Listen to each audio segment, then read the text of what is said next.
Have you ever thought about the name of Jesus? We see it everywhere. It is etched on the walls of our churches. It hangs from our necks on delicate chains. We hear it in beautiful hymns and whispered prayers. The name itself brings comfort, a sense of peace in a world that often feels chaotic and loud. It represents a history, a faith, and a promise that has been passed down through generations. For many, that name is a sacred anchor, a word that holds immense power and significance. It is a symbol of hope, a reminder of grace, and a beacon in the darkest of nights. But what if we have, even with the best intentions, placed that powerful name in a frame? What if we have made it into a beautiful, revered object, something to be admired from a distance but not always touched? Consider if our faith has become more about rituals than relationships, more about symbols than service. Is our connection to Jesus found only in the quiet halls of a sanctuary on a Sunday morning? Or is it found in the bustling, messy, and often difficult corridors of our daily lives? Challenges us to move beyond a faith that is merely spoken and step into a faith that is actively demonstrated. It's the difference between admiring a painting of a loaf of bread and actually sharing a meal with someone who is hungry. One is an appreciation of an idea. The other is the application of love. It's a call to transform our belief from a passive noun into a dynamic, life-changing verb. It is easy to understand why we might prefer Jesus as a noun. A noun is safe. It is predictable. We know what to do with a noun. We can hang a crucifix on our wall, place a statue in our garden, or wear a symbol around our neck. These objects are tangible reminders of our faith. They offer a sense of stability and identity. When we see them, we feel a connection to something greater than ourselves.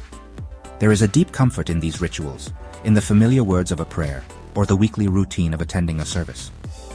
These are the anchors that can hold us steady when life's storms begin to rage around us. These external symbols are not inherently wrong.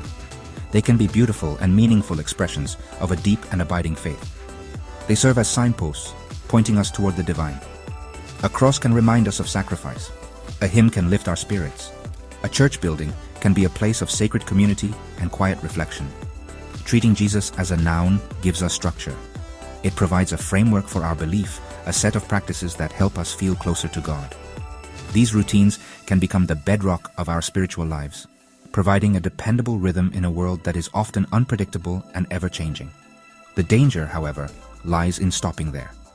The problem arises when the symbol becomes more important than the substance it represents. It's when we believe that simply owning the cross is enough without ever attempting to carry our own. It's when we sing the songs about love and compassion but fail to show either to the person sitting next to us, or worse, the person we pass on the street. When faith becomes only a noun, it risks becoming hollow. It becomes a list of rules to follow, a checklist of duties to perform, rather than a living, breathing relationship that transforms us from the inside out. This is the heart of the noun dilemma. It's a faith that exists in theory, but not in practice. It's a belief system that is perfectly preserved under glass, beautiful to look at, but never used for its intended purpose.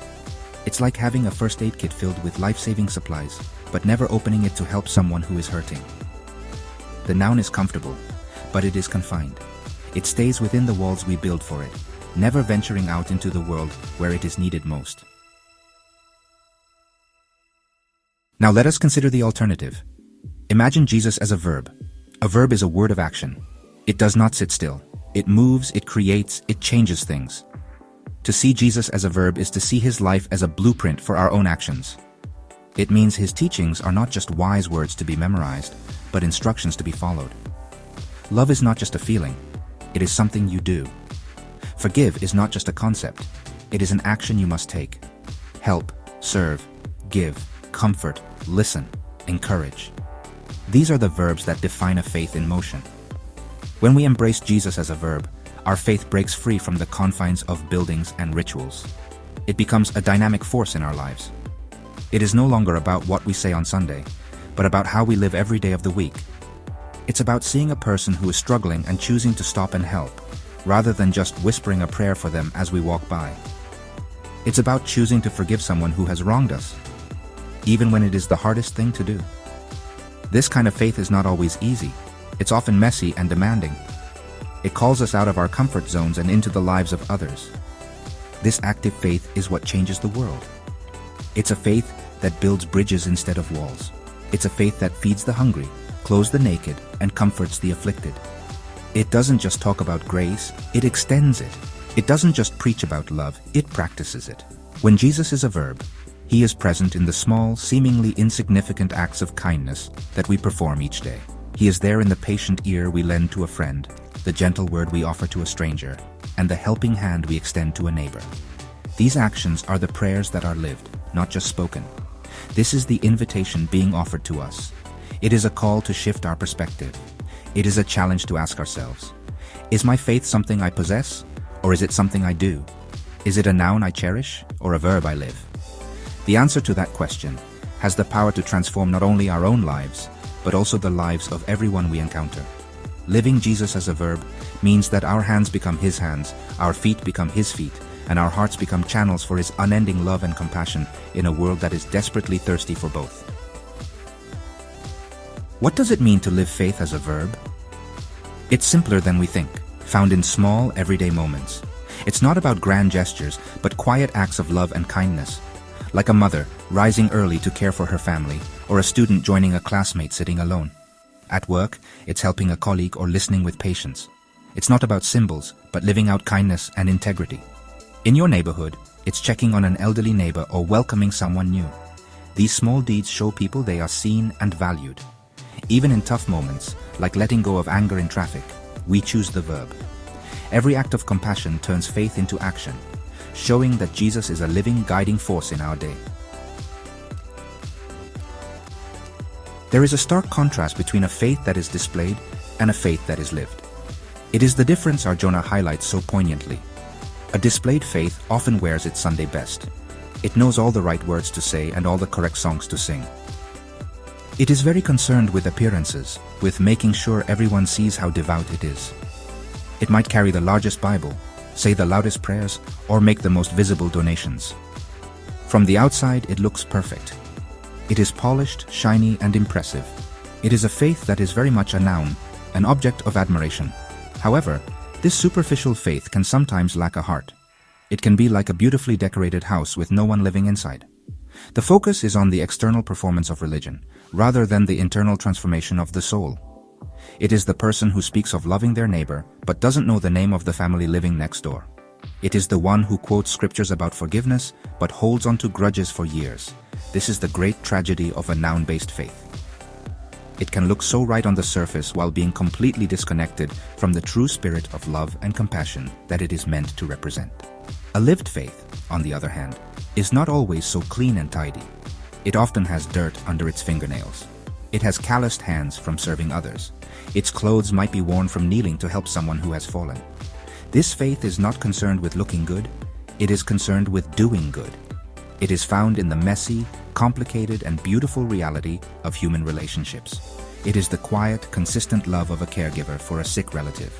It is the courage of someone who speaks up against injustice, even when their voice shakes. This is the verb faith in action. This genuine compassion does not need an audience. It does not seek applause.